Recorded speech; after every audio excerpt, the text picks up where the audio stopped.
Je voudrais vous poser une petite question, peut-être la question la plus importante du chapitre des racines carrées. Si on prend un chiffre a, qu'on prend le carré et qu'ensuite on prend la racine carrée du nombre, qu'est-ce qu'on obtient? Question. C'est la même chose que se demander quel nombre multiplié par lui-même me donne a au carré. Et la définition du carré, c'est a fois a. Donc la racine carrée de a au carré, ce n'est tout simplement que a.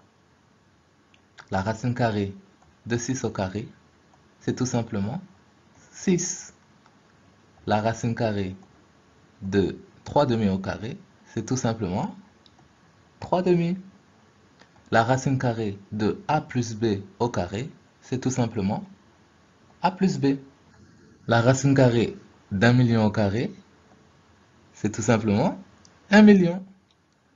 La racine carrée de papa au carré, si on devient un peu amusant, c'est papa. Donc, quand on prend la racine et le carré en même temps, c'est comme si on faisait rien du tout. Et si on prenait la racine carrée de moins 6 au carré, est-ce qu'on obtiendrait tout simplement moins 6?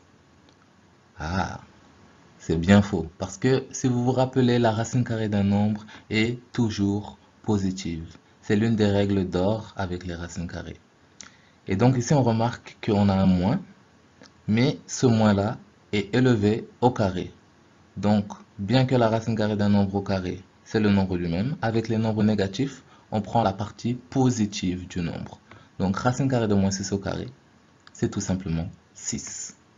Pour généraliser ce phénomène, donc, si on a un nombre a et qu'on applique la racine carrée et le carré, les deux opérations s'annulent et laissent place à la partie positive de a, dont la notation, c'est 2 barres autour du a.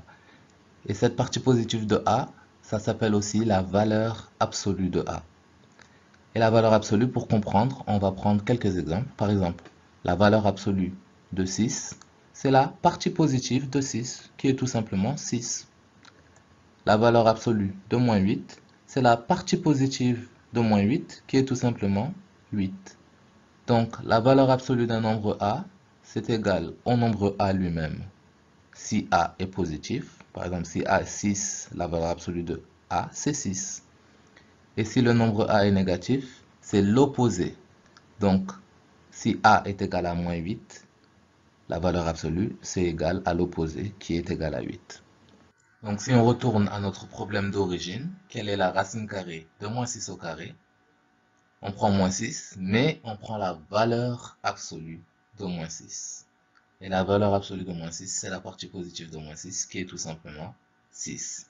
Et ça résout le problème de prendre la racine carrée d'un nombre négatif.